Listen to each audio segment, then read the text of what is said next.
We're about to begin the service for Mr. Robert Lipman. Just as a gentle reminder, folks, if you have a cell phone with you this morning, please place it in the silent mode or turn it off completely. That would be appreciated. Services this morning will be conducted by Rabbi Jacob Leisman.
We remember Robert Lipman and join our hearts together to give comfort and strength to each other as his family, his friends, and his community.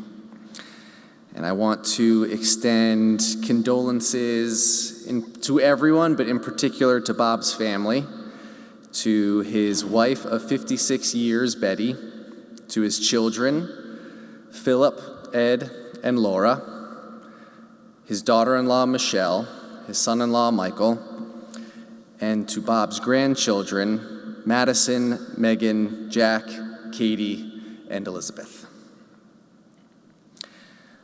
Mourning is a time filled with many emotions and memories, both bitter and sweet. And we'll begin our service with the recitation of psalms, prayers, and readings, linking Bob's life with the millennia-old tradition of the people Israel and the eternity of God. We'll begin with Psalm 23, which I will chant in Hebrew, and then I'll invite all of us to read together in English on the inside cover of your pamphlets. Mizmor LeDavid, Adonai roi lo echsar, binot deshe yarbitzeni, al mei menuchot yenahaleni. Nafshi yeshovev, nafshi yeshovev, Yancheni v'magle tzedek laman shemo. Together in English. The Lord is my shepherd, I shall not want. He maketh me to lie down in green pastures. He leadeth me beside the still waters. He restoreth my soul. He leadeth me in the paths of righteousness for his name's sake. Yea, though I walk through the valley of the shadow of death, I will fear no evil, for thou art with me. Thy rod and thy staff, they comfort me. Thou preparest a table before me in the presence of mine enemies. Thou anointest my head with oil. My cup runneth over. Surely goodness and mercy shall follow me all the days of my life, and I will dwell in the house of the Lord forever. Esa einai el heharim, me'ayin yavo ezri. Esa einai el heharim, me'ayin yavo ezri. I turn my eyes to the mountains. From where will my help come? My help comes from Adonai, maker of heaven and earth. God will not let your foot give way. Your guardian will not slumber. See, the guardian of Israel neither slumbers nor sleeps. Adonai is your guardian. Adonai is your protection at your right hand. By day the sun will not strike you, nor the moon by night. Adonai will guard you from all harm. God will guard your life. Adonai will guard your going and coming, now and forever. What Will Matter, a poem by Michael Josephson. Ready or not, someday it will all come to an end. There will be no more sunrises, no minutes, hours, or days. All the things you collected, whether treasured or forgotten, will pass to someone else. Your wealth, fame, and temporal power will shrivel to irrelevance. It will not matter what you owned or what you were owed. Your grudges, resentments, frustrations, and jealousies will finally disappear. So too, your hopes, ambitions, plans, and to-do lists will expire. The wins and losses that once seemed so important will fade away. It won't matter where you came from or what side of the tracks you lived on at the end. It won't matter whether you were beautiful or brilliant. Even your gender and skin color will be irrelevant. So what will matter? How will the value of your days be measured? What will matter is not what you bought, but what you built. Not what you got, but what you gave. What will matter is not your success, but your significance. What will matter is not what you learned, but what you taught. What will matter is every act of integrity, compassion, courage, or sacrifice that enriched, empowered, or encouraged others to emulate your example. What will matter is not your competence, but your character. What will matter is not how many people you knew, but how many will feel a lasting loss when you are gone. What will matter is not your memories, but the memories that live on in those who you loved. What will matter is not how long you lived, but how long you will be remembered, by whom and for what. That poem reminded me a lot of what I heard from Bob's family about him and the impact that he made on all of those around him. And we'll now have a chance to hear from those who knew him best, beginning with his son, Ed Lipman.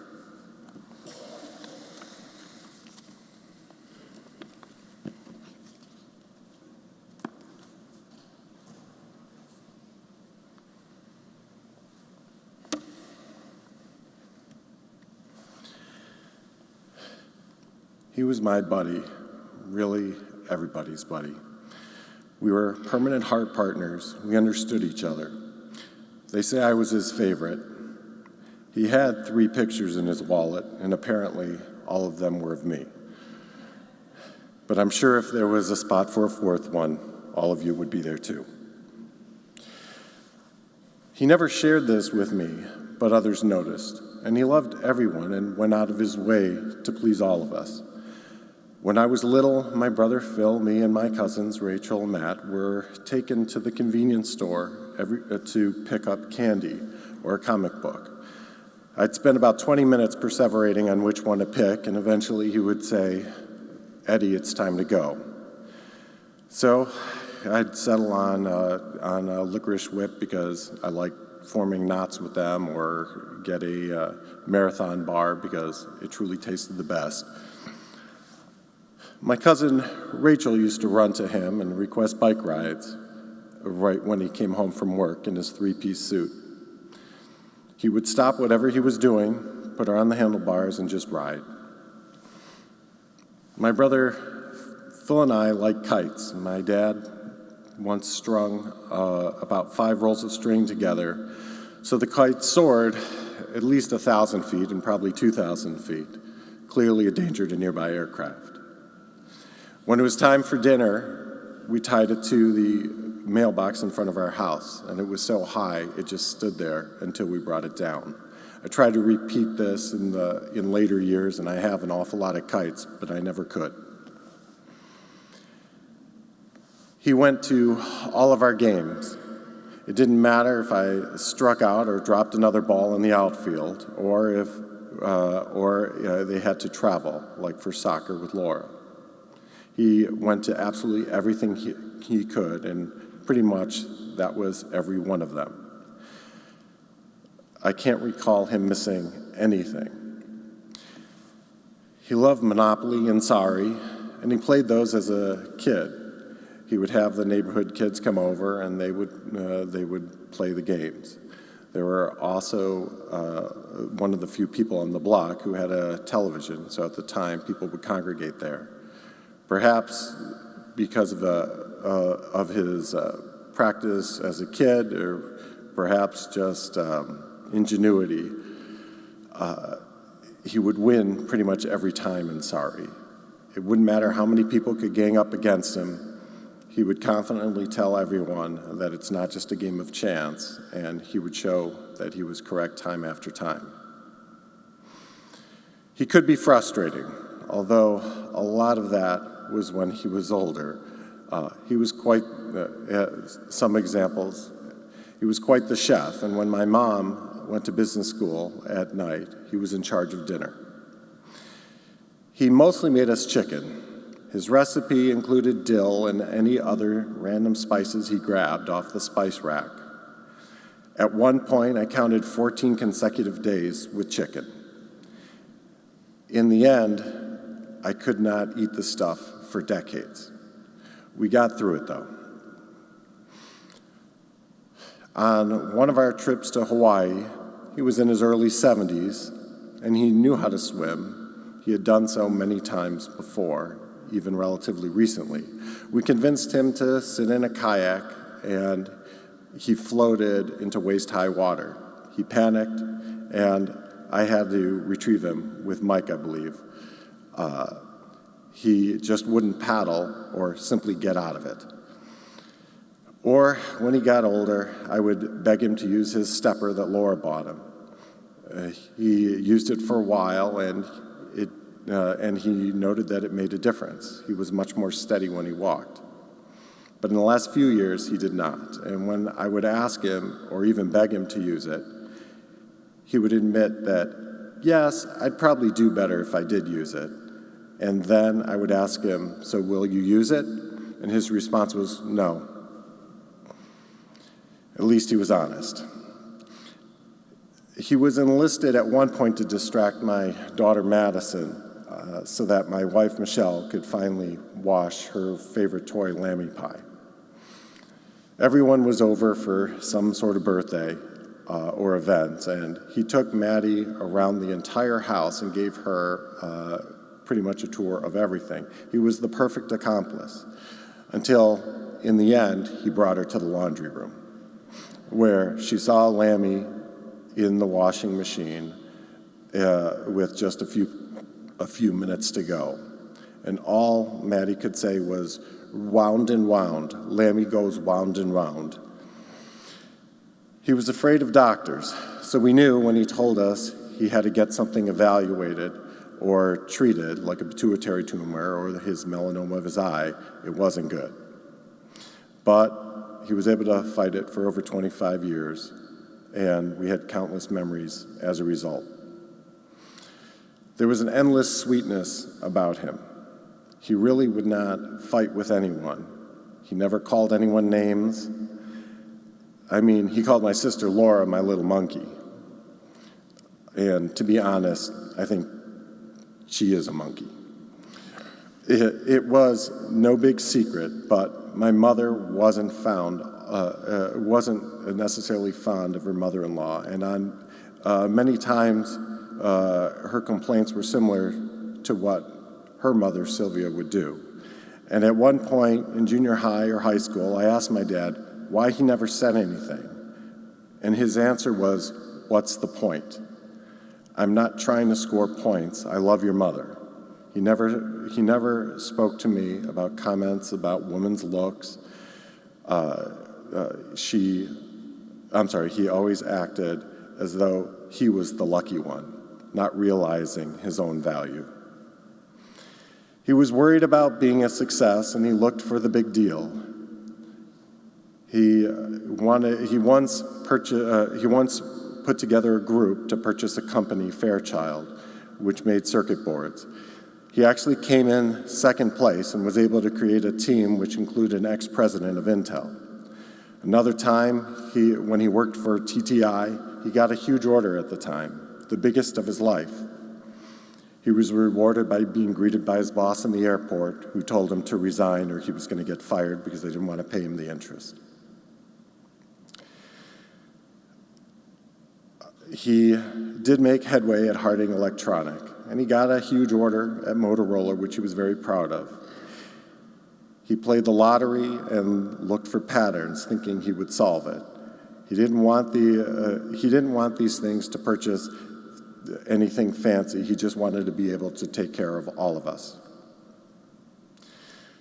With me, as I said earlier, we played gin and hearts, and often we did it just as a way of being able to talk to each other. And he was never mean, but had the sweetest way of ribbing someone. He would see a discarded card that he wanted and would say, "That's a good card if you need it." Or the next time, if he didn't, he would simply say, "That's a good card if you need it, but I don't." And if he had a good hand, he would refer to the old children's book about Francis and say, "Do you know what Francis says? You better be careful." He watched my kids, Madison and Megan, with my mom for several years when they were very little. He played endless games of magnet tiles, princesses, Little List, Pet Shop, Fetch, and Zuzu Pets. With Megan, we made up the game, Fetch, and she would retrieve sticks or flowers that they would pass on her tricycle.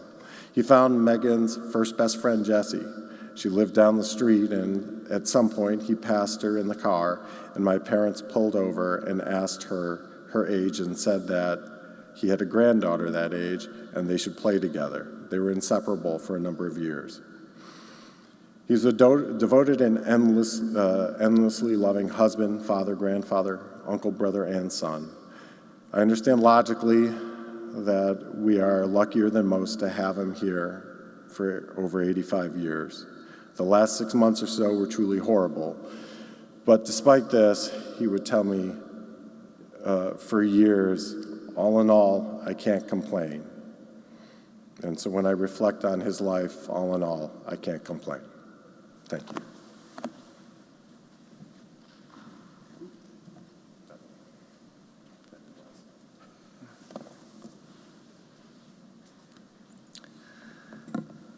Really sweet memories, Ed.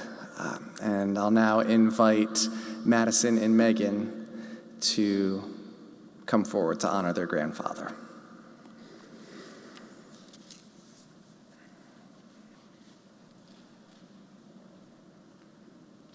Let's go.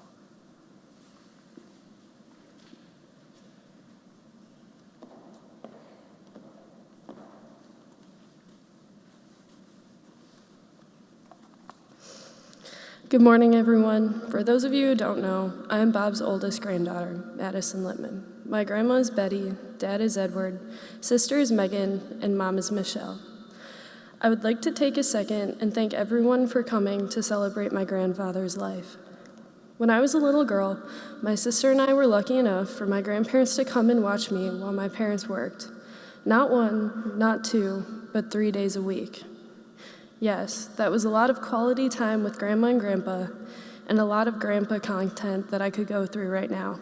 But in an effort to stay concise, I will share only several of many highlights, starting with a list of his favorite things. If you knew my grandpa, you knew that there were a few things he loved more than anything else in this world: his family, his friends, his naps, his games, and his snacks.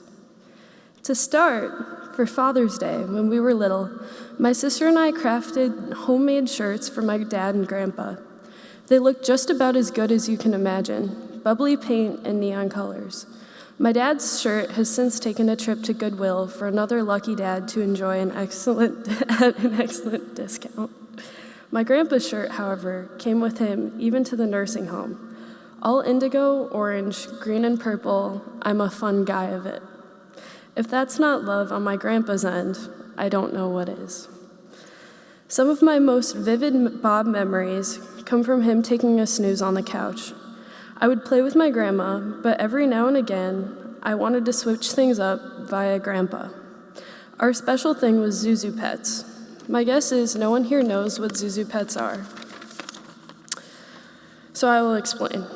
They are these little furry motorized hamster robots for kids whose parents didn't want them to have hamsters, but for the kids who desperately wanted a fuzzy little critter.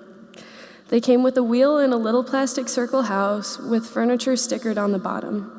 But in my imagination, they were far more than that, and Grandpa happily entered into my reality. Together, my grandpa and I would sit in my mom and dad's room and construct an elaborate Zuzu pet fort. To this day, I still remember how excited I was to come home from school and play with Grandpa. In Zuzu City, there were a lot of characters. I was Jilly, the pink and white one. He had to juggle being both Moo, a black and white one, and Mr. Squiggles, the caramel one. He was ready for the part and engaged. Outside of the Zuzu world, I soon learned that the key to keep him awake and engaged was through the riveting game of Sorry. Many people dismiss the game for being little more than child's play. But after playing with my grandpa, you knew that it was far more than that. He would call out things like, "Yellow is a lucky color," and you would roll your eyes and dismiss it, until he played his yellow and won. Every time. Recently, for his 85th birthday, I decided it might be nice to take him on a field trip to celebrate him. I came with a list of places, but he knew what he liked.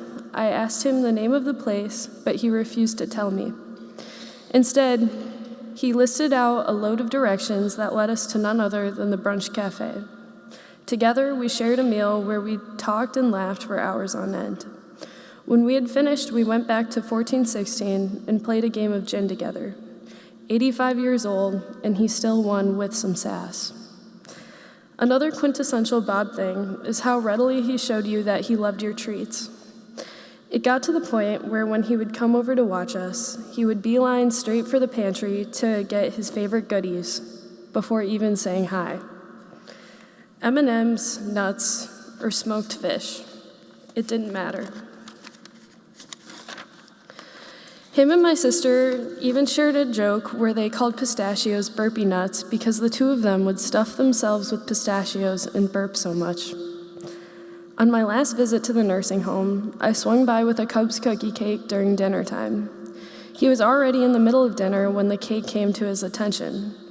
While some people would have said they didn't want it, save some for later, or savor it, that was not my grandpa. He was prepared to share his admiration for my hard work in the way he knew best. Wolfed down the whole thing and then thanked me for it. It felt awfully good to have such a strong sweet treat advocate.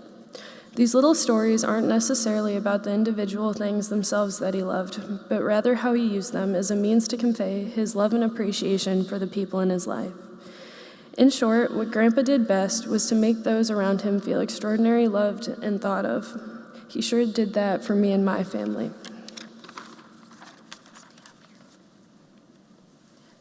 I forgot to print mine. Is that okay? Yeah, it's fine. Thanks. If you don't know me, I'm the second grandchild of Bob Lipman. My name's Megan. Since I was only 10 months old, my grandparents took the time to come up to our house, which, by the way, is not the closest, and watch me and my sister. For years and years, we played countless games of Go Fish, Barbie, Imagination, and so much more. I have a very fond memory of going out on my tricycle and racing around the front yard to find the different items he and my grandmother would list for me. No matter what ate that day, what plans they may have had, or anything else that could have possibly gotten in the way of our time together, they always made sure nothing did. My grandpa is the most selfless guy you'll ever meet.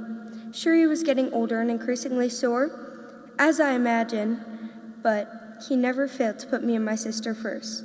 I wanted to fetch a list of goodies on my tricycle. He was waiting for me on the stoop and giving me orders. I wanted to play Barbie.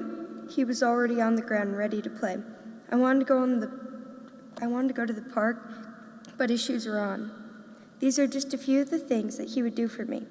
In my head, they were my bonus parents, and I remember more of them than anyone else from this time. It was never what he wanted to do. It was always us. Over a decade ago, we had gone to a pottery shop, Color Me Mine, and I painted him a mug of browns in every color of the rainbow, all smeared in one. It was certainly a sight, but recently I found out that since the day he received it, he used it every single day for his tea. Nothing you did ever went unappreciated with him, and that was clear. He loved his family and wife of 56 years more than anything else, and he made that known. Not only did he love us deeply, but he loved us loudly too. He knew how to discipline us without losing his softness, calm, or composure. He had basically mastered the art of parenting. After all, he had 3 children, 5 grandchildren, many beloved nieces and nephews, and so much more. He was always there to talk or share a story, never leaving you alone or lonely. I can't wait for our next Grandma Sorry, Grandpa. I love you. Thank you. Done.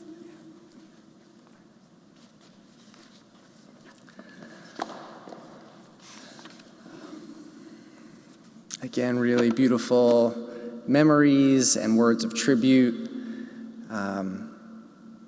I do a fair amount of these, and it's hard not to think about sometimes when my time comes, how will I be eulogized? And if we're anything like, having loving children and grandchildren say these extremely sweet memories, be a really, really lucky life. As Betty began the painful process of calling people to share the news of Bob's passing, a pattern began to emerge. Everyone she spoke to had something kind to say, and not just sort of a general thing about Bob, but something specific, something kind or something good that Bob had done for them. A moment, a story, a memory, and I can't think of a more fitting legacy. Kohelet, the speaker and book of Ecclesiastes, teaches Shem Tov Mishemen Tov, a good name is better than precious oil. In ancient times, fine oil was a luxury. It was a marker of wealth, of status, and beauty. But Kohelet reminds us there's something even more valuable than what glistens on the surface, a Shem Tov, a good name. A life that leaves behind stories of integrity and generosity. A person who made others feel cared for. And that, as you all know, was Bob Lipman. He was born in Chicago, the youngest of 4, and a devoted son to his parents, a theme that would echo and expand across generations when he began a family of his own. He met Betty in 1968 at a dance. She was there with 2 of her cousins when Bob approached and asked her to dance. They danced that night, and as Betty shared, for the 56 years that followed. Her friends always liked him. He was a quiet kind of guy, big-hearted, loyal, the kind of person that people trusted and liked once they got to know him. He had a creative mind, always thinking about different ways of approaching a problem, always with a new idea. He studied electrical engineering, though it wasn't quite his passion, and eventually found his way into sales engineering, just as the semiconductor world was taking off. He helped build something that lasted, including toward the end of his career, helping grow a German company's Midwest presence with real pride and satisfaction. And through it all, as we heard, his focus was always clear, and that was his family. He was the dad and eventually the grandpa who would always show up.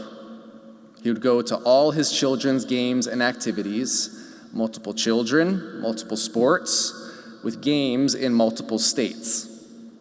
He would let Laura give him directions on the way back from some of these games, committing to the bit so much that they once ended up in Wisconsin because he wouldn't correct her. Bob went along with what others wanted to do because he understood love as flexibility and accommodation and service toward the people that he loved. He became the grandfather who got on the floor with Magna Tiles, who would always play Monopoly or Sorry, the man who found joy in gardening even if it was just a couple of tomatoes, the kind of person who, when he saw something that his kids or grandkids loved, would simply go do it with them. He played a lot of games, and he played because the people he loved wanted to play. So he wanted to play too. So I played Monopoly and Sorry, Pinochle and Hearts with his kids when they were young, and decades later with his grandkids, even in the final weeks at the nursing home, including with his and Betty's group of Pinochle friends. Even with his memory fading, he still knew how to count cards, and he played to win. The family joke was that he won, when they played Sorry, he won around 80% of the time, and his grandkids would gang up on him, saying, "Grandpa can't win this time," but somehow he would win anyway. Bob was reliable in a way that wasn't loud. If you were making a list of who to call for a minion, Bob was always on it. And not just on it, he was high on the list because he would never say no. Even when the person who died was someone he barely knew, or when it wasn't convenient, if they needed him, he was there, which is a sacred and noble responsibility in our tradition. And when Laura was a baby, Bob would bring her to shul when he went for minyan, and over time she began choosing to go with him. Because they'd eat bagels and have their father-daughter time, it became a little tradition that stuck. That's the kind of father that he was. And it wasn't just to his own children, whether that's arranging a play date between a neighbor he found on a tricycle, arranging a play date between her and his granddaughter, which would turn into a close friendship, or with those who became family through marriage. Michelle remembers what he told her during her and Ed's wedding, just 1 week after her own father passed away. He said, "I'll always be there for you. We are your family now." And he meant it. Bob made people feel safe, made people feel that they could count on him, that he would stand by them no matter what. Bob was always looking for the next big idea. He was a dreamer. Some of these ideas were far-fetched, some not so far off, but all were rooted in a real optimism and hope. He played the lottery like there was a code waiting to be cracked, writing down the numbers, believing there was a pattern. And in the hospital, not long before he passed, he told Laura that he'd won the lottery 7 times. And in a way, maybe he had. He had a marriage of 56 years. He had children and grandchildren that he adored and that adored him. He had a life full of presents and small joys. Which brings me back to those tomatoes, and he loved them not so much for the yield, but the thrill of planting them, watering them like crazy and watching what might grow. His family bought him plants that were practically producing tomatoes already, and he was delighted. That was enough. He never needed more than to feel those small moments of joy. He picked up hitchhikers. He forgave easily. He believed in people. He didn't care about appearances or fancy labels. He didn't need to be right, and he didn't need to be in charge. His goodness wasn't performative. It's just the kind of person that he was. And that is what remains and what will remain. A name that people speak with affection, a memory that brings warmth, a presence that lives on in the family he shaped, in the stories that will be told, in the moments and the values that will be passed down from how he showed up for the people that he loved. Bob didn't need precious oils. He and his name leave us with something far more lasting, the memory of his kindness, his love, and his steady, loyal heart. May Bob's memory be a blessing, and may his good name, his Shem Tov, continue to be a blessing for all who knew him. And we'll now offer the memorial prayer, El Male Rachamim, which, in the sadness of his death, offers comfort in knowing that his soul is bound up in life eternal with God. I will chant the words in Hebrew, and then I'll invite all of us to join together in English, which again is on the inside cover, the bottom half of your pamphlets. And for this prayer, if you're able to do so, I'll invite you to please rise.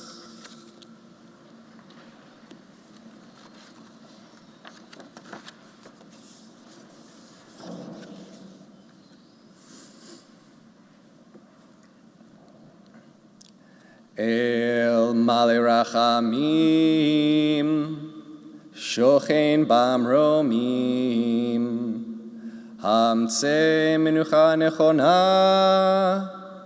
Tachat Kanfei Hashchina, Im Kedoshim Utohorim, Kizohar Harakia, Mazhirim.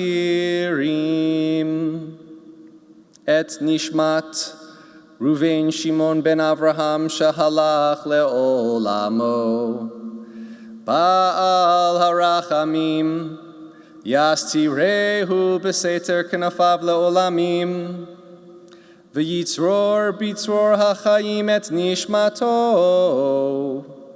Adonai hu nachalato. V'yanuach b'shalom. Al mishkavo v'nomar amen. And together, O God, full of compassion, thou who dwellest on high, grant perfect rest beneath the sheltering wings of thy presence, among the holy and pure who shine as the brightness of the firmament unto the soul of Robert Lipman, who has gone unto eternity. Lord of mercy, bring him under the cover of thy wings, and let his soul be bound up in the bond of eternal life. Be God's possession, and may his repose be peace. Amen. Everybody may be seated.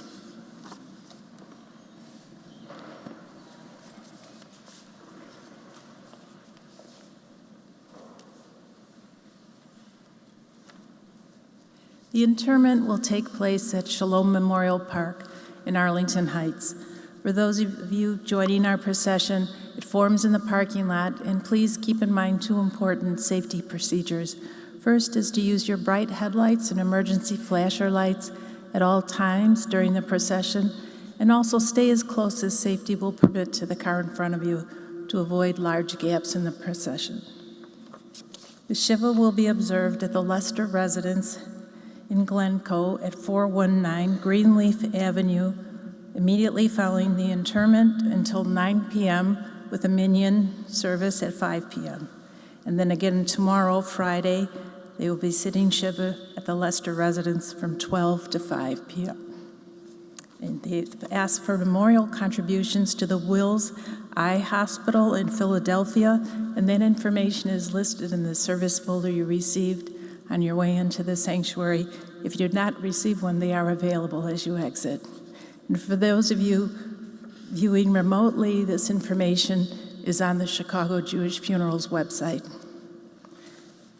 At this time, I'm going to ask the following family members to please step forward to be serving as pallbearers: Saul Leibowitz, Sandy Leibowitz, Rachel Leibowitz, Michelle Lipman, Michael Lester, and Bill Lester.